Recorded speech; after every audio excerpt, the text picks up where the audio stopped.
मैं चार्वाकों के नीतिगत विचारों के संदर्भ में उनके अनात्मवाद की थोड़ी चर्चा करूंगी। देहात्मवाद, शरीरात्मवाद या अनात्मवाद चार्वाकों के मत में एक ही बात है। भारत में हम देखते हैं कि आध्यात्मिक, वैदिक या आस्तिक कहे जाने वाले प्रत्येक दर्शन संप्रदाय ने आत्मा के अस्तित्व में यकीन किया है। इसे अक्सर ही अभौतिक, सूक्ष्म, निराकार, अनंत और शाश्वत आदि मानते हुए इसे शरीर और इंद्रियों आदि से परे माना गया है। यही कारण है कि ये कहा गया है कि ये वो तत्व है जो पुनर्जन्म लेता है, इसे ही मोक्ष की प्राप्ति होती बताई गई है।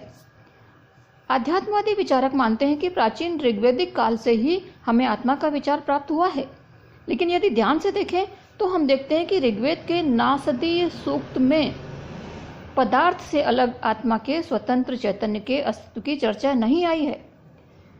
इसलिए हम ये नहीं मान सकते कि भारतीय दर्शन में आरंभ से ही एक चिरंतन आत्म तत्व को मान कर लिया गया था।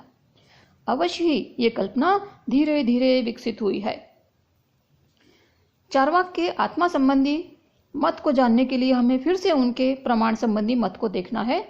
उनका प्रमाण संबंधी मत कहता है कि प्रत्यक्ष ही एकमात्र प्रमाण है।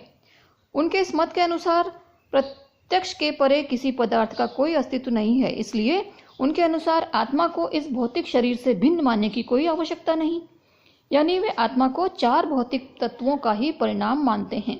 देखिए, उन्होंने आकाश को नहीं माना क्योंकि आकाश का प्रत्यक्ष नहीं होता, तो उन्हें केवल चार भूतों को मानना था, इसलिए उन्हें चतुर्भूतवादी भी कहा जाता है। वे मानते हैं कि भौतिक तत्वों में एक अंतर्भूत, आंतरिक, अंतर्निहित शक्ति निहित होती है, मौजूद होती है, जिसके कारण पृथ्वी, अग्नि, जल और वायु में निजी तौर पर कोई प्राण शक्ति या चेतना न होने के बावजूद भी इनका एक विशेष रूप में विशिष्ट योग प्राण शक्ति को जन्म देता है। यही आत्मा है।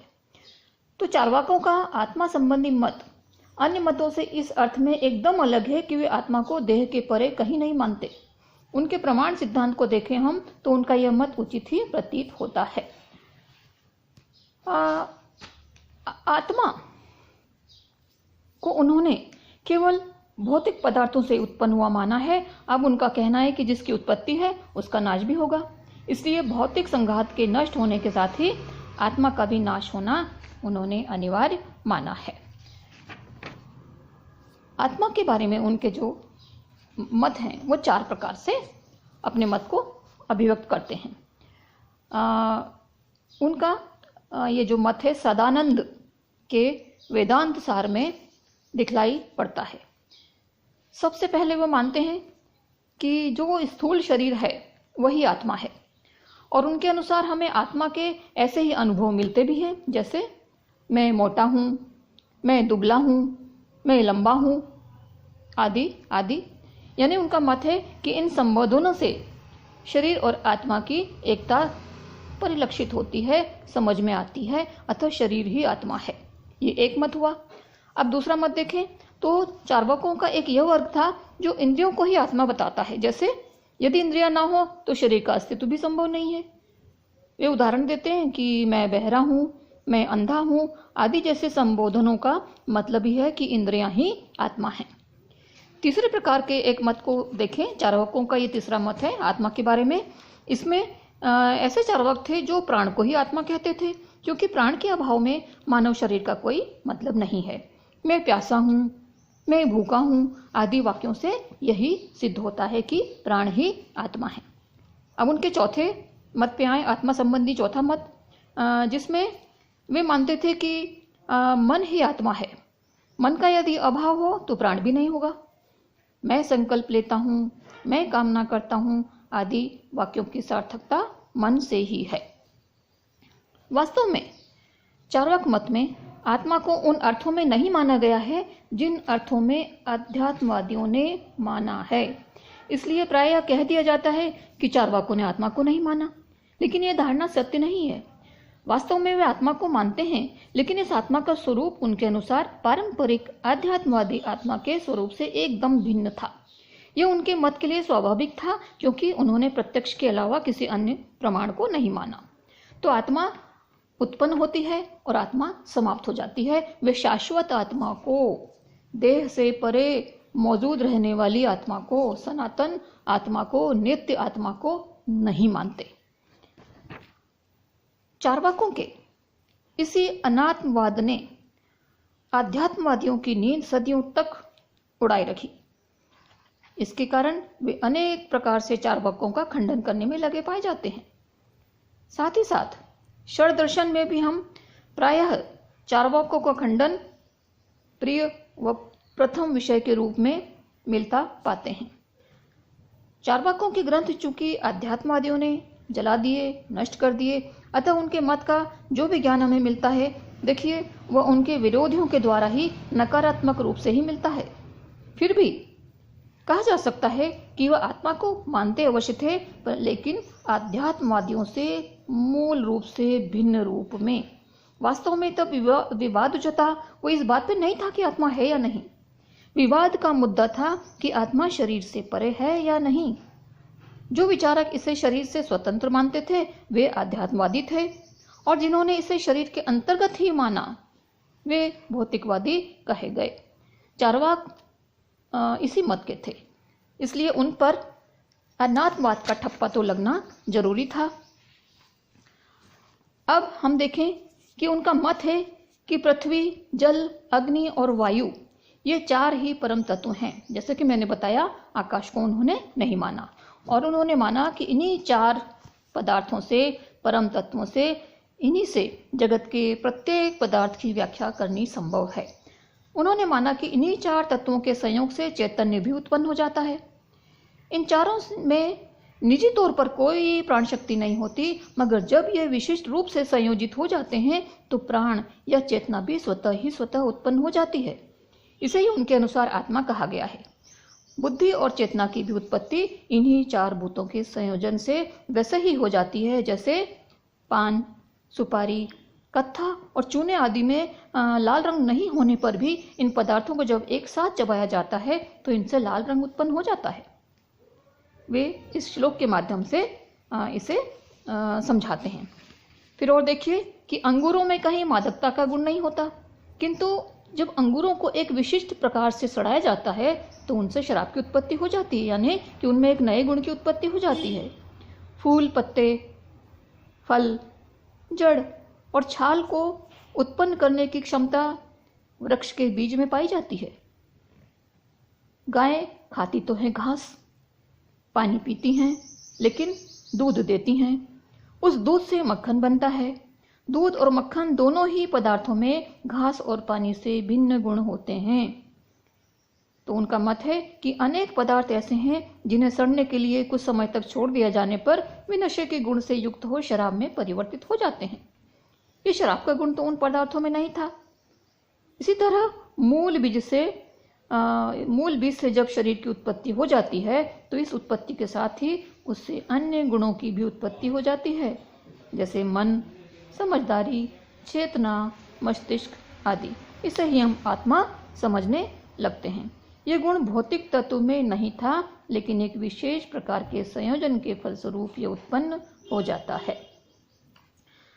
चार्वाकों के इस आत्म तत्व के विवेचन को समझाने के लिए डॉक्टर राधाकृष्णन पाश्चात्य दर्शन से कैबेनीज के प्रसिद्ध कथन का प्रयोग करते हैं। वे कहते हैं इस कथन के माध्यम से कि मस्तिष्क श्रवण क्रिया द्वारा विचार को उसी प्रकार उत्पन्न करता है जिस प्रकार जिगर से पित्त शरित होता है। इस प्रकार चार्वाकों का मत है कि शरीर से परे आत्मा नामक किसी तत्व का कहीं कोई अस्तित्व नहीं। जैसे ही शरीर का नाश होता है, आत्मा का भी नाश हो जाता है। मृत्यु के बाद आज तक किसी ने नहीं बताया कि स्वर्ग नरक कैसे हैं। आज तक आकर किसी ने नहीं बताया कि इतने धर्म कर्म के पालन के बाद भी उसे स्वर्ग, नरक या मोक्ष आदि में क्या प्राप्त हुआ। अर्थात आत्मा नित्य, अनंत, अजर, अमर, निराकार और सूक्ष्म तत्व नहीं है। वह शरीर के साथ ही जन्मता है और इसी के साथ ही समाप्त हो जाता है। जब मृत्यु के बाद कुछ बचता ही नहीं तो कौन है जो मोक्ष पाता है। उनके इसी प्रकार के विचारों के कारण उनका बेहद विरोध हुआ। और ये भी बात सोचने की है कि सारे के सारे आध्यात्मिक तत्वों के नकार के पीछे उनकी क्या वास्तविक धारणा रही होगी। यदि उनका कोई ग्रंथ बचा रहता तो शायद कुछ पता चल पाता। निसंदेह वे जनमानस की दुर्दशा से चिंतित रहे होंगे, इसीलिए अपने सजग विचारों से सामान्य जनता का मार्गदर्शन करने की खातिर ही वे पुरोहितवादियों से कड़ी टक्कर लेते दिखाई देते हैं। यदि उन्हें स्वसुख की ही परवाह होती, जैसा कि उनके बारे में प्रचारित किया जाता था, तो क्यों वे अपने प्राण खतरे में डालकर भी लोगों को आगाह करते? इससे उन्हें क्या हासिल होता था? उनके बारे में ऐसे अनेक प्रश्न अनुत्तरित रह जाते हैं। वास्तव में यदि सुख की इच्छा करना ही पाप है, तो यह पाप तो हमारे पुरखे सदियों से करते आ रहे हैं। ऋग्वेद काल से लेकर के आज तक हमारे पूर्वजों ने कहीं सुख को वर्जित नहीं माना है। यह तभी वर्जित होता है जब यह अति के रूप में आ जाए, हमारे आसपास को, मानव मात्र और समाज को हानि पहुंचाए। चार्वाक इस मत में बहादुर, निष्पक्ष और बेहद ईमानदार कहे जा सकते हैं कि अव्वल तो उन्होंने अपने विचारों को छिपाया नहीं, दूजे वे अपने उन विरोधियों से अधिक तर्क संगत थे जो पीड़ित मानवता की आंखों में धूल झोंक कर यह प्रचार करते थे कि इस जन्म में त्याग करने से परलोक में अथवा अगले जन्म में उनके दुखों का अंत हो जाएगा। सोचने की बात है कि जो विचारक यज्ञ में मारे जाने वाले पशु तक के लिए चिंतित पाए जाते हों, क्या वे मानव जीवन में नीति के मूल्य न समझते होंगे?